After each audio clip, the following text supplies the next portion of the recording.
Ayan po mga kabida, isang magandang oras sa lahat at welcome po sa aking channel. Eto po, nagkaroon po ngayon ng lockdown po mga kabida, no? Ito pong Malacanang compound, ano po?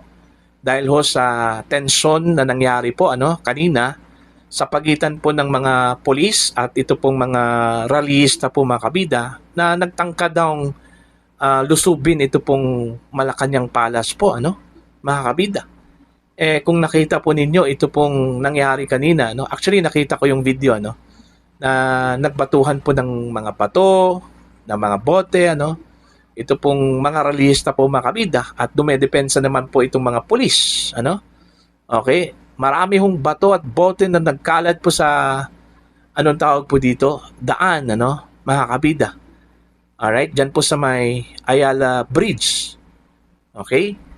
Now, ito po, babasahin ko lang po, mga kabida, ito pong balita, ang balita ngayon, actually, posted ito 54 minutes ago, breaking, Malacanang isinailalim sa lockdown. Isinailalim na sa mahigpit na lockdown ang Malacanang nitong hapon matapos umanong tangkaing lusubin ng ilang rallyista ang compound mula sa Ayala Bridge, Maynila. Ayon sa ulat, selyado na ang lahat ng gate ng palasyo matapos sumiklab ang tensyon sa nasabing tulay. Ilang grupo umano ng rallyista ang nagpakita ng intensyon na tumulak pa Malacanang. Ayun. So, naagapan po mga kabida ng mga pulis ito pong plano po mga kabida na lusubin po ng ilang mga rallyista po ito pong Malacanang compound. At saka nakita po natin sa video po mga kabida, hindi ko lang po ipapakita sa inyo kasi po napaka-violent po yung dating, mga kabida. Most of them mga bata pa po, siguro mga Gen Z po ito. Alright? Ito pong mga rallyista na ito mga kabida. Baka gusto po nilang kopyahin po, yung nangyari po sa Nepal, mga kabida. Kaso lang po, hindi po sila nagtagumpay, po. Kasi ang dami hong mga pulis po na nakaharang mga kabida dyan po sa may Ayala Bridge. Actually, hindi po natin inaasahan po, na ito po ang mangyayari po mga kabida. Kasi unang-una po, yung agreement sa pagitan po ng mga pulis at mga organizers po ng mga rally na ito, matiwasay naman po, nangako po itong mga rallyista na ito na mapayapa ang kanilang kilos protesta po, mga kabida. Okay? Pero mayroong nakalusot po. Okay? Ito pong grupo po ng mga bata po mga kabida, na napaka-agresibo talaga. Okay? Gusto po nilang lusubin ng Malacanang. Sa totoo lang po, hindi po effective po mga kabida sa ngayon. Ito pong marahas na paraan para lang po palitan ito pong administrasyong ito although kaisa po ako doon po sa mga tao na nananawagan po ngayon mga kabida na dapat bumaba na po ito pong si Pangulong Marcos kasi po sa nangyari po ngayon mga kabida hindi naman po pwedeng iligtas po natin ito pong si PBBM sa pananagutan po mga kabida. Dahil malinaw po na meron po siyang laxity at saka negligence sa kanyang pamumuno po mga kabida kaya nangyari po itong korupsyon sa kanyang gobyerno mga kabida. Okay? Although ito po ay pilit po nilang nililihis at gusto po nilang iakusa po mga kabida doon po sa previous administration itong nangyari po ngayon. Pero malinaw naman po na nangyari po ito sa kanyang term, term po ni Pangulong Marcos. Kaya hindi po pwedeng iligtas po si Pangulong Marcos po dito. Doon pa lang sa 2025 General Appropriations Act po mga kabida, malinaw pong meron pong pananagutan po si Pangulong Ferdinand Bongbong Marcos, Hindi po pwede na iakusa lang po natin doon po sa mga contractors, doon po sa mga opisyal po ng DPWH, doon po sa mga kongresista po mga kabida, no? Ito pong issue po ng flood control projects, ano po? 'Di ba? At hindi po pwedeng iakusa po natin solely doon po sa mga kongresista at sa mga senador, yung nangyari po sa 2025 General Appropriations Act. Pumirma po ang Pangulo po doon eh. Despite ho mga kabida na meron pong questionableng items po doon, pinirmahan pa rin. So anong tawag po dyan? Diba? Meron pong pananagutan. Okay? Hindi man direkta siguro, nagnakaw po si Pangulong Marcos ng pera, pero yung kanyang pagkonsinti po mga kabida, sa illegal insertions doon po sa budget, parang sinasabi po na kabilang po siya doon, mga kabida. Kasi kinonsinti pinirmahan po niya, paano hindi ho mananagot dito si Pangulong Marcos? Kaya nga,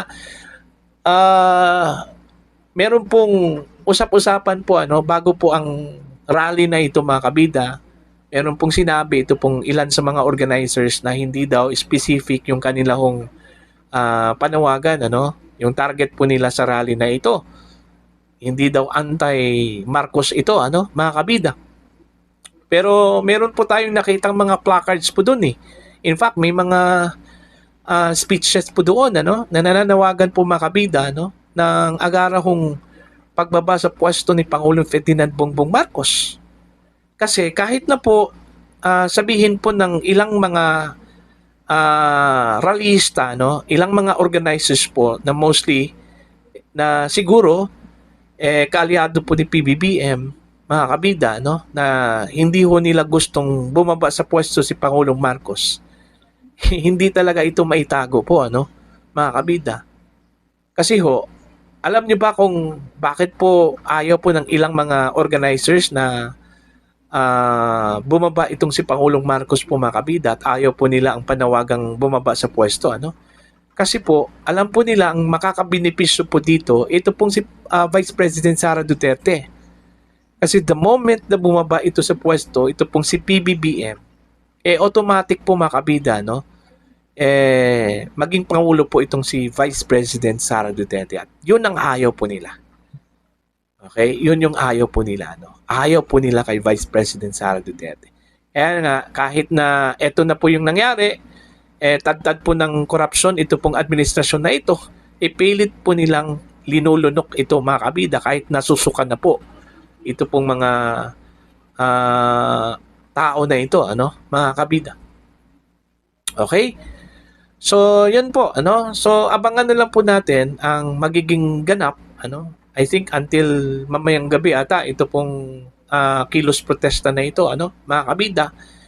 Pagdasal na lang po natin na sana maging maayos hanggang matapos po ito pong kilos protesta ngayong araw na ito at mapayapang mag-disperse ito mga kabida sa kanilang mga venues. Alright? At ipaalala ko lang po sa inyo na ito pong mga kilos protesta mga kabida ay hindi lang po ito sa Metro Manila, meron pong mga ganitong kilos protesta po sa iba't ibang bahagi po ng Pilipinas. Kagaya na lang po mga kabida sa Cagayan de Oro City, sa may Cebu at maging sa Davao City po mga kabida. Doon po sa Davao, very exciting po doon kasi meron pong 100 baka po ang kinatay po doon para lang ipakain po mga kabida sa mga tao bilang handog mga kabida sa pagpapaalis sa masamang espiritu o vibes sa nangyayari po ngayon sa ating bansa mga kabida. At maliban dyan, meron pang isang highlight. Meron kasing nagpagawa po ng napakalaking crocodile cake po isang malaking buaya na cake po mga kabida. Alright? Yan ipapakita ko po sa inyo para malinaw. Yan po. Diyan po yan sa may Davao napakalaki parang totoong buhaya po mga kabida. Alam naman po natin kung ano ang simbolo po ng buhaya at para kanino yung buhaya na pinatutungkulan po mga kabida, diba? See, yung buhaya po na sinasabi po ng mga tao nandyan po sa House of Representatives, Yun yung kumakain po mga kabida ng pera po ng taong bayan. Pero yung buhaya dyan po sa Davao City na pinagawa, sinadyang pinagawa po mga kabida, okay, kakainin po yan ng mga tao. Yun yung pagkakaiba po. Dyan po sa Davao City.